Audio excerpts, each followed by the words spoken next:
The top moment from the last video was Oumagadoki Zoo, so I know what video y'all are getting.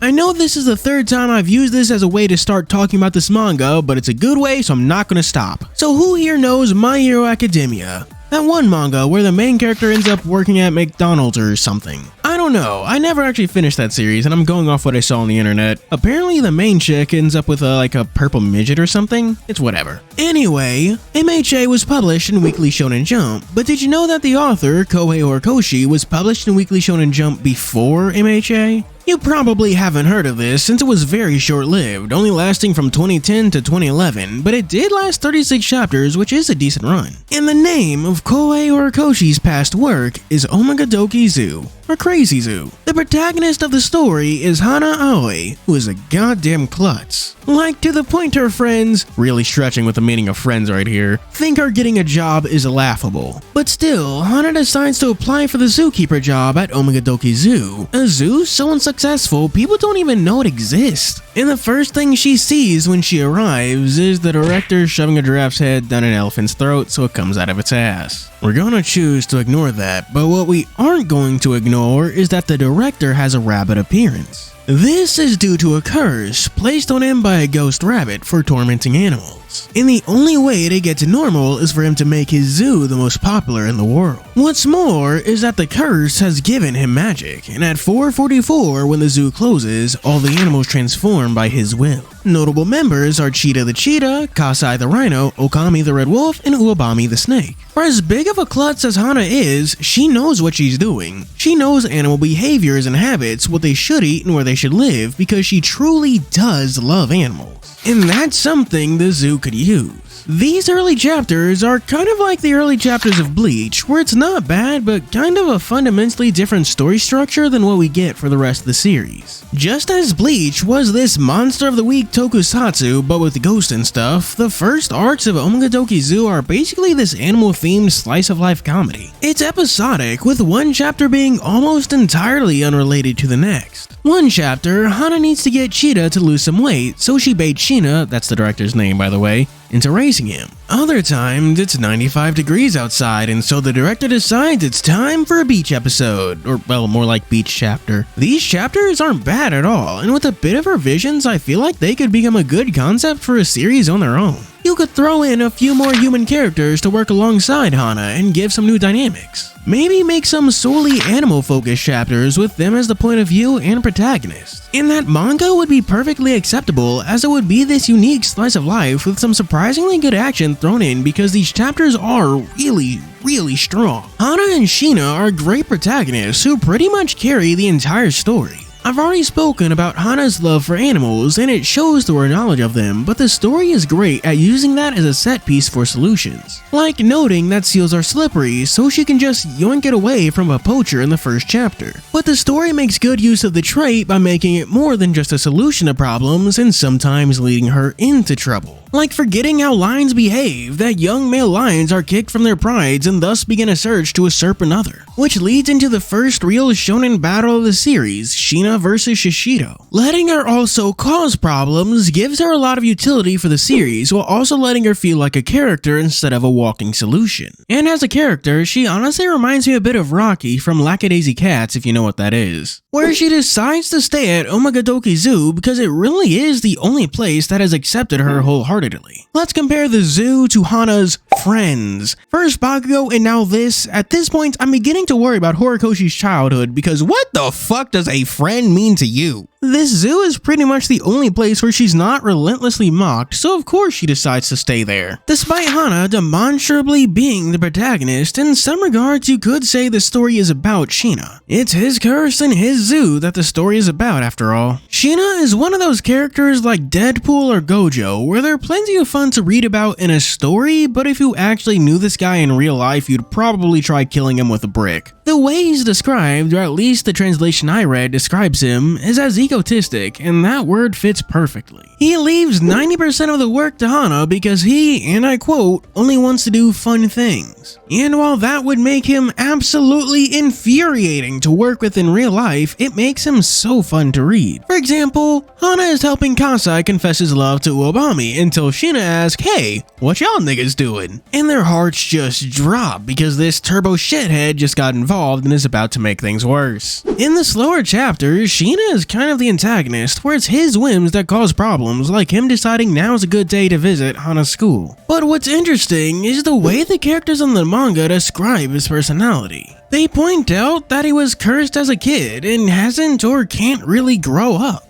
His childish antics are pretty much a part of the curse for better or worse, and that's what makes him both entertaining but also tragic. It also explains why characters tolerate his antics so much because he's, well, a kid. He gets the extra leeway because he just doesn't really know any better. Hana herself even wonders at one point when the director takes a trip to her school that if the curse meant he never had an opportunity to even go to one before. But at the same time, these childish ways are part of what makes Sheena so good. He's more concerned with having a good time than breaking the curse, playing with his friends and getting mad on their behalf. He doesn't see things from any practical view, and he's better for it. We see other people who are cursed run successful businesses, but they are so obsessed with fixing the curse over taking care of their animals. And that's something Sheena just can't tolerate because to him, there's no point in fixing the curse if it's just going to make his friends miserable. And that's part of the reason he wanted Hana, because she truly does care about the animals, his friends. She knows how to take care of these animals in ways that he just doesn't. But then there are times when real maturity actually breaks through and Sheena does the right thing. And then there are times where Hana's love for animals overpowers her sense of self-preservation or even her own clumsiness. It makes the both of them incredibly dynamic characters where their responses to situations are strong in what moves the story from one place to the next. But it also keeps them consistent, where the characters stay true to their traits and aren't fudged for the sake of the story. It makes those starting chapters some of the best to read simply because Hana and Sheena carry them and they are just good characters. But remember what I said, how Omegadoki Zoo is a bit like Bleach, where the beginning half and latter half are different? Well, Omegadoki Zoo switches things up by making the involvement of other cursed humans in their productions the antagonist. The first of which being Isana and the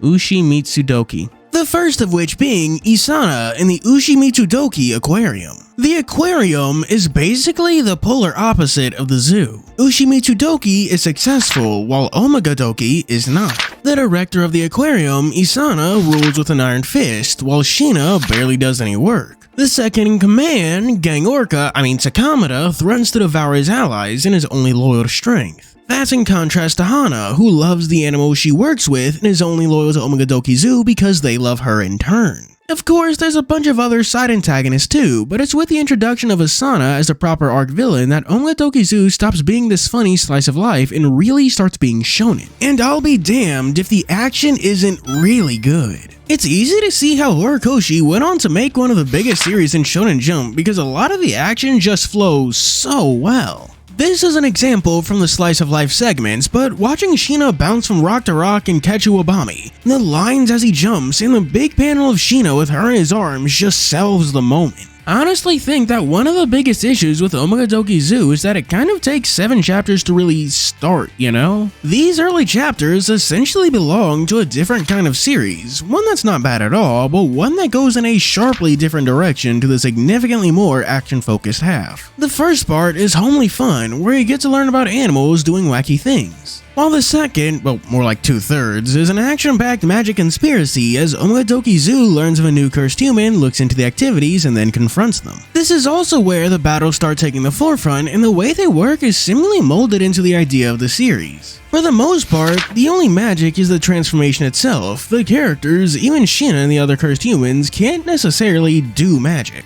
Instead, the power system is basically what animals can really do. Like Sakamata can paralyze people by using the same sound waves he uses for echolocation, something that orcas can actually do. His weak spot is his melon, since it's sensitive in how he receives echo communications, a fact that is important to the plot. And since wolves are incredibly smart pack hunters, Ukami is shown to be an excellent strategist. It makes every battle feel down to earth, which I know is weird to say when we're talking about literal walking, talking, transformed animals. The last thing I want to talk about is the art because oh my god is it beautiful. I know I spoke about the character designs in the last video, but let me do it again because character design is Horikoshi's strong point. The designs here are just so varied. Some look more human, some look more furry, some look like body horror, and some look like mascot costumes. Sheena has this goofy, cartoonish look that really does suit his personality. Even when he's disguised, wearing that oversized hat with that polka dot scarf and large belt, it just makes him look all cartoonish and silly. And then there's Hana after he transforms, constantly being governed by harsh, ominous shadows like a monster lurking in the darkness. And then there's Sakamura, which was reused later for MHA when designing Gang Orca. I actually think this design fits Sakamura more than Gang Orca because here, he's dressed like a Yakuza. He speaks like a Yakuza and has a cutthroat view of the world, just like a Yakuza. It's a design that's in line with one of the most memorable characters in the series. It's a real shame that Oumagadoki Zoo was so short-lived. It's got a lot of stuff that's entirely unique to itself, but I can also see why it didn't really last that long. The fact that it kind of has to shift its tone, going from a slice of life to something more action-focused is one of them, and the fact that it happened so late into the manga's run is just really weird, especially considering most mangas these days tend to be pretty fast-paced. And the series really is missing like a central main antagonist. In like 36 chapters, we just get none. There's no Shigaraki, and not even an antagonist that lasts multiple arcs like Mahito. And then it shares that thing with Class 1A from My Hero Academia, where the main cast can kind of be too large for its own good.